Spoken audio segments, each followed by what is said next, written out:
Hello everyone, today I'm looking at Max Payne 2, The Fall of Max Payne. This game is fine, but it's actually not as good as the original. From a gameplay perspective, nothing has really much changed. I think there's one thing where if you tap the slow motion or the dive button and you're not moving, you won't dive. You'll just go into slow-mo while standing still, which is kind of useful.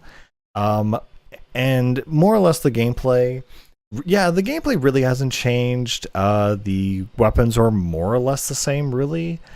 And that's kind of just a main issue, is that nothing here is super different. In fact, the things that are different are, of course, the story. And in the story context, they make it really bad. They don't make it good, they make it much worse. And what do I mean by that? Well, first of all, they kind of reintroduced Mona, who was in the previous game, and she was shot, and we weren't sure she survived or not, and she did. And so it's about Max Payne after he got back on the force, and he's hunting down, other criminals, and so he finds out Mona's alive, and honestly, I literally just beat it, and it was very convoluted to me.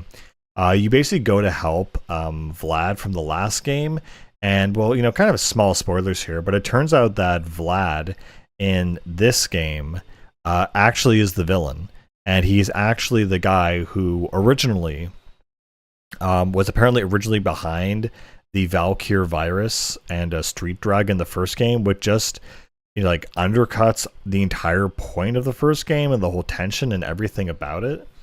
I just really hated that they did that, and they just turned oh yeah, the one good side character from the first game into a villain. And it ends with a bunch of main characters dying, basically, and kind of just finishing off the story. It just felt kind of almost like a cash grab.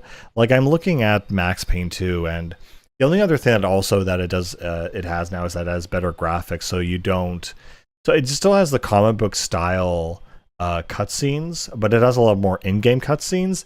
And the good and bad thing is that now Max, he no longer looks like Sam Lake or whatever. He has his own distinct look, so he looks completely different from the first game, which I don't like, frankly. And I kind of like the whole GoldenEye face aesthetic in the first game. It made it feel very unique in a weird way. And aside from that too, because you could tell they were just taking photos of actors in the environments, putting a filter over it for the original comics. Here the comics are actual comics. They're actually written, drawn, filled in, and also there aren't as many interactive comics. For example, you'd be going through the levels and you have an exclamation point in the first game, and it would trigger a little comic strip cutscene, and those were kind of fun. They were kind of like little Easter eggs you could find in the game, and you'd see little cutscenes, and those are basically gone. It's an uninterrupted gameplay. I think the one new thing here is I think you can dual wield Desert Eagles. I don't think that was in the last one. You still have your normal shotguns. They're just different names now. You have your pump, sawed off, and a full auto.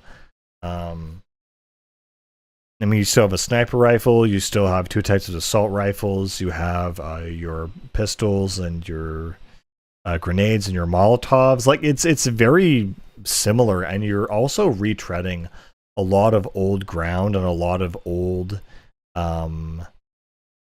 places. You literally go back to the same club where Vlad was, and you go kind of here and there, and the story just feels like it doesn't really go anywhere. And the whole big thing is that you end up betraying and killing your partner, your cop partner, for Mona.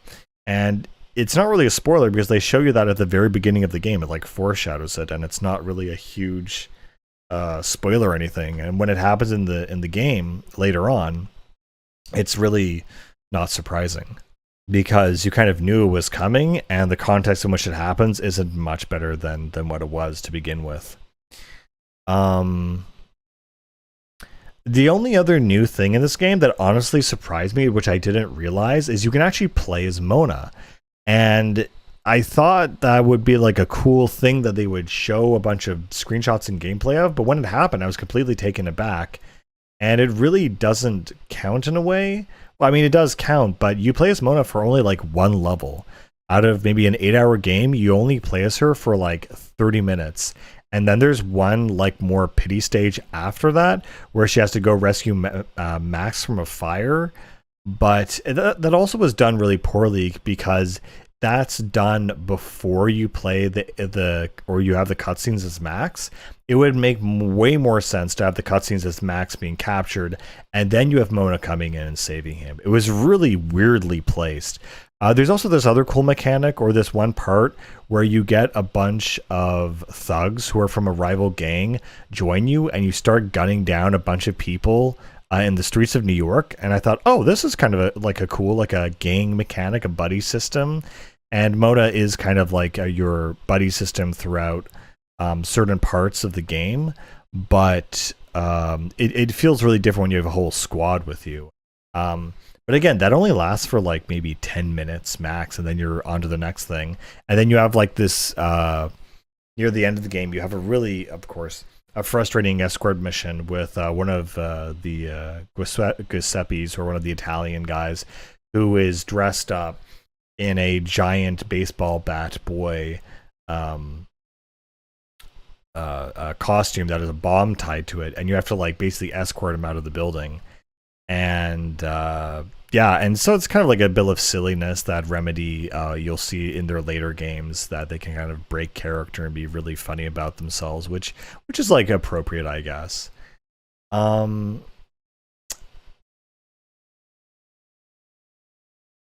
The other cool new mechanic, and I'm not sure if this was in the original one, but when you go in slow-mo mode in this game and you have to reload, it actually gives you some extra time as you reload, and it'll just do it almost instantly, so it doesn't take up time. And I find it's another great advantage to be using slow motion mode, and it's why I used it a little bit more than I would just the slow motion diving, because it really gives you a really good tactical advantage in combat. And you also do this really cool spinning animation that feels almost like anime or something, where you'll spin around and that'll basically reload your weapons when you press reload in slow motion. I always thought that at the time it was like him dodging incoming bullets, but no, it's a reload animation, which is kind of cool. But yeah, I don't know. That's just the pacing of the first one to this one was so much better. For example, in the first one, it feels like everything has a logical connection because this happens and then this happens and then something interferes with it. And it just leads Max to going further and further down the rabbit hole into his, deprivation, and getting further down to this journey into hell. And there was, that whole section of like the guy saying we have to eat the flesh of the angels and all that stuff, and kind of more of a spiritual aspect to just like a bunch of mafia guys fighting each other. And this one felt very much less so. This just felt like a very standard run and gun story, fighting the mafia. There weren't a lot of very dreamlike or mystical aspects. I mean, there are certain segments where you have to control Max, and he's in a drug-induced state or coma where he's like wandering through the hospital and things like that, and then it of course reaches up to that point from the beginning of the game to the middle.